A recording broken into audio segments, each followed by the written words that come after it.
Okay, Mr. City Manager. Thank you, Mayor. Tonight we have a presentation from Chief Abel, and he's going to be talking about some things going on in the police department. Once again, good evening, and thank you for the opportunity to allow me to speak about the police department. Like the city, the police department currently has a strategic plan. In fact, this is our second year moving forward with our plan. I'd like to talk about two different items involved in that. We have 10 objectives. I'll focus on two, them being fiscal responsibility and you heard me use the term earlier, our force multiplication efforts. In regards to fiscal responsibility, staff has been very proactive with the approval and support of this council to seek grant funding to further support and supplement our mission in law enforcement. The funds you see before you are all current grant funding from last year that take us through the year 2016.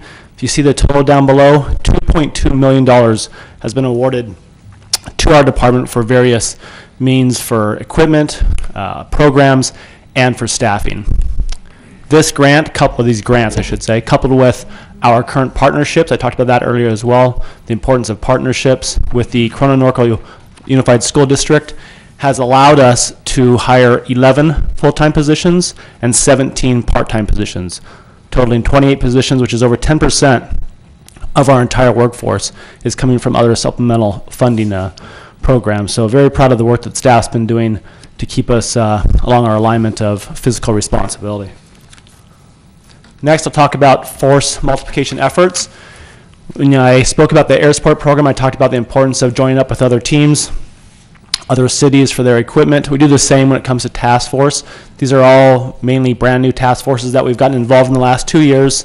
One's a little bit older, but I'll go through them briefly. Our PAC team, this is the post-release accountability compliance team, basically your AB 109 offenders. This is the team that goes out and deals with probation offenders, does compliance checks. 12 person on that team. Corona Police Department puts 2 people on it, but we get the benefit from having the additional 12 working in our city, Riverside, and the county area. DEA, we have a personnel in the DEA task force focusing on major narcotics that come into our area and impacts our neighborhoods and community.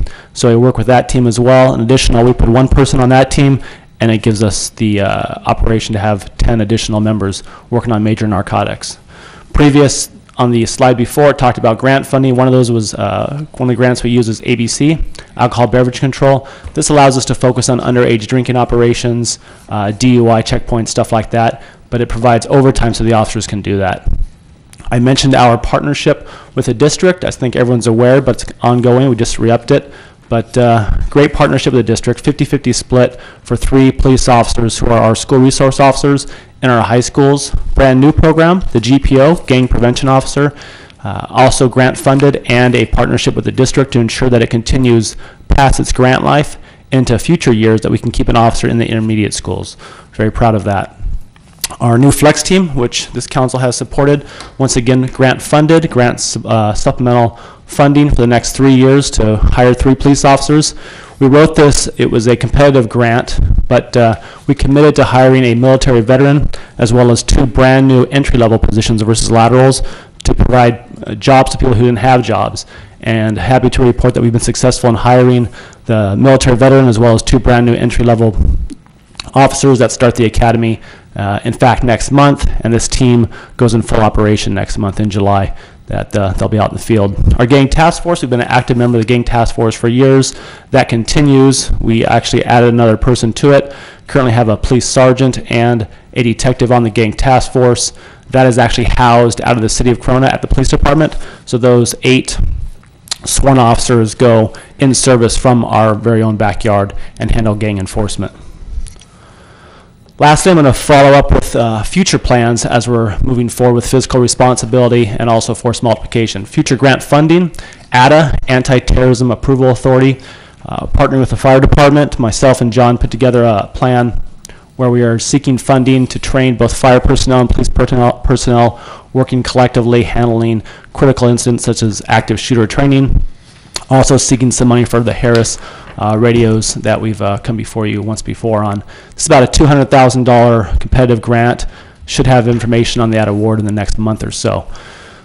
presented to to Congressman Ken Calvert federal priority funding, seeking another $2.5 million to wrap up and complete our radio replacement for all of our marked patrol units. Had a follow-up meeting with his staff. It's moving forward, so hopefully that will actually come as an approval here in the coming months or year. Lastly, CDBG grant funding. We put in a proposal this year for the first time, seeking $30,000 to hire 2 general assistants to further our efforts in the downtown area for crime prevention. As for future force multiplication efforts, radio interoperability, continue to look at what the county is offering through PSEC, their radio program, as well as upfitting our own program, or look at additional partnerships. You had before you this evening, and I once again thank you for your approval, our agreement with Riverside Police Department for our future force multiplication efforts. And then you also had before you tonight the new team that will probably be operational in January of 2015, focusing on some of our homeless issues and criminal behavior. That concludes my update, and I thank you for allowing me to present it to you. We do have a couple of questions. Sure. Mr. Scott. Chief, can you go back to the slide that had the PAC and DEA? Now, you were mentioning that we have 1 or 2 officers on PAC and the same on the DEA, correct? And then I'm just making sure I have it correct, what you were indicating to us. So if we have 1 or 2 officers on each of those and they're different officers, then we're picking up officers, law enforcement personnel from other departments for PAC and for DEA. And those law enforcement personnel are different for each of the 2 organizations. Is that correct? Yes, and that would be also for the same case in the gang task force. So all those are different officers on those different teams, which combines all different task forces. And they're all partnerships with various organizations. Correct. State, federal, and local, actually. Perfect. Thank you. You're welcome. Mr. Skipworth. Thank you, Madam Mayor. Chief, Sir. real quickly, your work with DEA, that's not going to be necessarily an extrapolation of that wonderful Cash for Grass program Mr. Fuller talked about earlier this evening, right? You never know. Yeah, I guess not. I'd like you to go back, if you would. I don't think you should ever miss an opportunity to explain or just touch on the communications interoperability goal that's out there for every public safety agency. And if you could talk about why it's so important getting or continuing to work with Congressman Calvert to get that additional funding and what ultimately that will lead to. If you could just touch on that real quickly. Sure.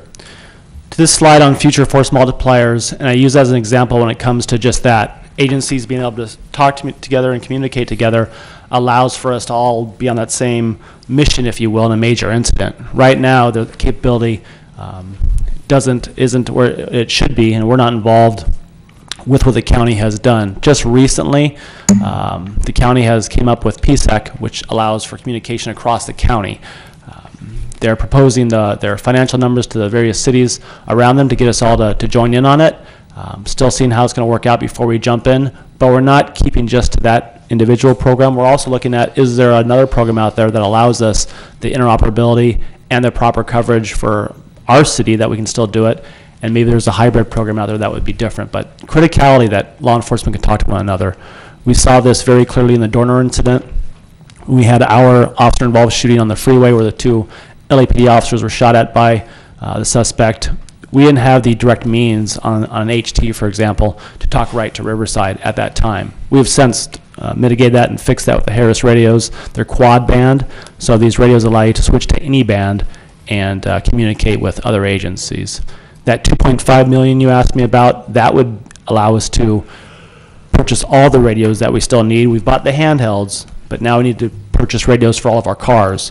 So what the ultimate goal would be for officers in patrol units to be able to switch on a fly and talk to any agency throughout the region. Which is particularly important, correct me if I'm wrong, you talked about the county deciding upon its own architecture for radio communications. But just to the northwest of us, we have 4 counties that come together. So the ability to communicate with folks from either Riverside, San Bernardino, Los Angeles, or Orange counties, for example, the likelihood of that is really quite strong on whether it's independent, strictly on a law enforcement operation, or working with your good friend at the other end of the dais, Chief Medina, with under an area command structure, right? Correct. Okay, very Yeah, good. critically important. Absolutely. Thank you, I appreciate that. Thank you, bet. Madam Mayor. Mr. Montanez? Thank you. Chief, you had highlighted real quickly about a couple of new recruits going to the academy. I just wanted to compliment you and the staff. I was out when I think there were three or four that were trying out, doing the physical trials for the ability to do that. Can you explain a little bit about, why we do that and who we pick from and that sort of thing? Certainly, we have our own recruitment internally at the police department. We use POST, Police Officer Standards and Trainings, as our guidelines. What we want to do is test someone before they go to the academy to ensure their success in the academy. So we know they're physically capable of what's going to be asked upon them when they go to a police academy, as well as test them in areas of leadership and stuff like that. We actually have a pre-program that once they pass what you witnessed and you experienced and supported, they then go into our own very own police department's pre-academy, where they get to see almost like a mini version of what they're going to experience for the next 6 months. And we test them there as well physically to make sure they're ready to go, as well as they have the leadership skills and they're prepared. But it's always been important to me. In fact, that's where I started, obviously, as a cadet with the police department, to look from within and see if we can groom up our own personnel and send them to an academy. It's a good combination with that and lateral officers for our police force. Yeah, and I know we had the discussion that may not be a lot more opportunities like that, but I think being able to have some of our CSOs, cadets, be able to work through the system and actually have some of our homegrown kids that have grown up here, gone to school here, know the streets, know the people, know the department, and you actually know them, whether they actually have the temperament to move forward. So I want to compliment the staff. I know it was a number of personnel that were involved in the testing and the training, so if you could please pass along our thanks. I'd be happy to. Thank you.